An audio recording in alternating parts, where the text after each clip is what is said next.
Hello, Exeter, and today we have Daryl Browne in the spotlight. Got a car, so showed up, and then after that I bent over.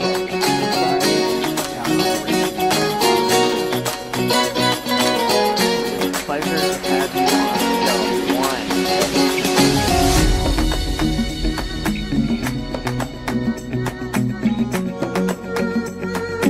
Daryl. Garrett, thanks for having me. Of course. You're always welcome to come on. We love having people here on the show. Long trip over here. I can see my building right there. Ooh, it seems very long and tedious. You could just probably flip open the window and then hop back into your office for work.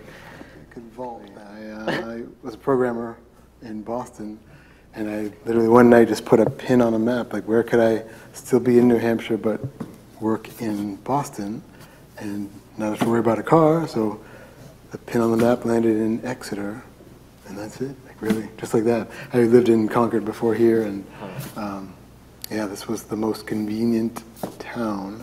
So we moved here in 2015, but I lived around, I grew up in Salem, moved to Derry. I graduated from Pinkerton in Derry in the Stone Ages, and then left for college, came back right at 9/11, just serendipitously. Plymouth, Concord, Exeter. Yeah, so what got you wanting to be in the select board here? It's a very complicated answer. Nobody else had signed up, and so I'm better than no one. How's that? I'm better than, so yeah, I'd heard that there was an open spot, and you know, really, civic duty is a duty. So I put my name in, and that was it. No campaign. Just so I'm the select board member you get when you don't, you know, sign up. So, enjoy. I can almost picture that like a Saturday Night Live skit. Everybody sitting around. Who's going to be our next select board person? And then you just walk in. Hey. That's exactly how it went. Just the campaign involved putting my name down. Yeah. All right. Awesome. And what got you, just curious, because you were select board up north, what got you interested there?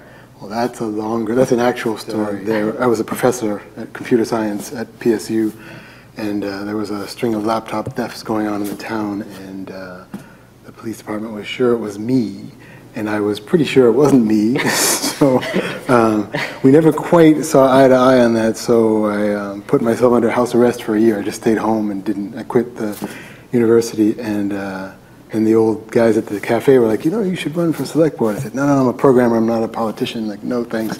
And then one of them said, you should look at the org chart. And so the org chart is that the police department reports to the select board. So I thought, oh, because my sons at the time, they were 8 and 10, so they were at that age where they were genuinely confused by what had happened. Like, I don't understand, Daddy, did you?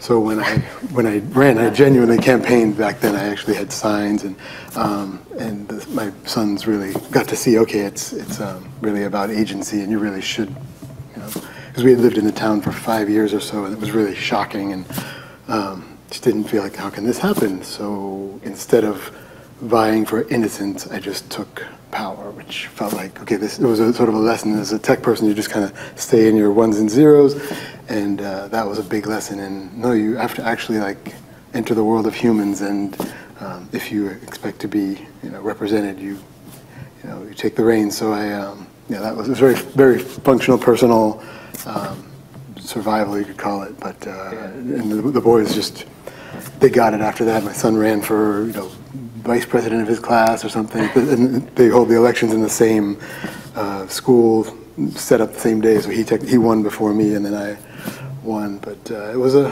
tough time for sure. The town had lots of, it's similar to Exeter with the PSU and like a large entities, the hospital that had lots of movement in the town. So the tax base had to deal with, we had a tax base of residential and also these big entities. It was a long 3 years. My dentist could tell when my term ended because my gums stopped receding. Gums have returned. And I said, I'll never do this again. And then, you know, I saw that open spot. Like, oh. Yeah, it took a while. It was a year, just under a year investigation. And yeah, it was just like, because I'd walk up and down to school. I'd walk from the house to the school, back and forth, and people, here he goes, he's going, that's the guy. Like, no, I'm going home. He's just going into a house, my house. I swear he stole another laptop. And at some points I would be, because I did freelance work, I program for people around the world. So I was doing something for people in Ukraine or somewhere. So I hadn't moved for 9 hours. I was working in the basement, unmoved, like stationary. And the cars went on the lawn in the driveway. We got you now. We just had a sighting. Like you could put one of those ex-con things on me. Like, I haven't moved in 9 hours. Like, I haven't physically moved, so hard to help them kind of critically think through a homeowner, like, yeah, but. It's like a series of M. Night Shyamalan twists. Yeah. We're trying to think out the box. Go back to that guy. No, you gotta. Yeah. All right. Well, that must have. No, that's definitely interesting. Yeah. So, anyway, in relation to what you were doing at that time, IT programming, what got you into the computer stuff? So, roll back some more. After college, I worked at CNN. I was just like a low grunt, and CNN.com had started up in 1995 or so. And I just volunteered to do all kinds of tech stuff for them. So I was one of the first associate producers for CNN.com when it launched. And I had never taken a computer science class, but I grew up in an engineering household, so I was just taking things apart and making computers. So when CNN.com came, I said yes, and just kept saying yes to the .com rise, rode the wave, and I think I have the claim to fame of being the first. I put the first GIF in a news story. The GIF is gone, but the story is still online somewhere. It's "Squash Me Elmo." So bandwidth was a big issue back then in 1996. So I figured out, how can we show moving things without video? So "Squash Me Elmo" '96. My credits are in the code. Yeah. But yeah, so got into web then, and just rode the wave to from Atlanta to California to back to New Hampshire. Yeah. So is this state where you grew up in? Yeah, I grew up in Salem. We moved here from, my father worked for GE in New York, so we moved here because he got transferred in '79. So in 1979 we moved to New Hampshire, into Salem, and then when I was in high school we moved to, I went away for camp for the first time and said, please don't move, I just made some friends. Came home from camp and my parents said, guess what, we moved. So we moved to Derry, which was just one town over, but a huge difference in culture. So yeah, I graduated from Pinkerton in '89, and then went to Harvard from there. Graduated from there in '93, and couldn't wait to get back to Exeter 30 years later. Nice. So Exeter, what about it drew you back here? That was. I know New Hampshire, so I like the idea that you're in a town and you can always make a difference either way. It's small enough that you can throw your hat in the ring and whatever there is to be done. If there's a problem, you can help fix it. If there's, you can be a part of anything. And I know it from, we complain about the weather. We're not as friendly as Vermont people, and I was in Massachusetts for a while figuring I'll live closer to work, and there was a point at which I got pulled over, and I still had the house up north, and I had a good friend who was a Superior Court justice down there, so it's almost like a Supreme Court justice in Massachusetts. And so I got pulled over on like a yellow light or something, and the policeman saw that my license plate was, my driver's license was New Hampshire, but I had lived there for like over whatever the number of days, and he said, I can arrest you right now. And I thought, well, wait, what do you mean? Where's the live free or die thing? So I texted the judge friend, like, hey, I'm getting pulled over, and he's saying you can arrest me. Like, is that real? And she's like, yeah, it's, I forget what the real ID or whatever the rule was, but it superseded your, more libertarian rights in New Hampshire. So I thought, I don't like this. I'm going to go back to New Hampshire because I understand things there. It's just more, I like the compactness of governance here. Yeah, except for the legislature. I know that's the most bloated body in the world, but yeah. So it's something I understand. So I came back because I understand it. How's that? In Exeter, it was more convenient to Boston, and My oldest son was in MIT, so I wanted to be able to get back and forth really easily. So I've got the oldest son graduated MIT. The next one, I'm not bragging or anything, I swear. The second one was Columbia. So. But your son got into MIT and then graduated. Yes. Do you know how many kids in schools like that fail the first year? Actually, I do. And MIT kids, he had the math, like, okay, X% of, so he knew his chances of, he took a year off too, so that was a showstopper. I was like, oh, he's fallen into the, he took a year off and lived here in Exeter with us and was able to he was doing solar installations around the area. But yeah, I like to think that Exeter helped encourage him to go back to school. I don't know. Yeah. Yeah, that must be a great feeling as a father that he still made it in there and graduated and now is out in the real world.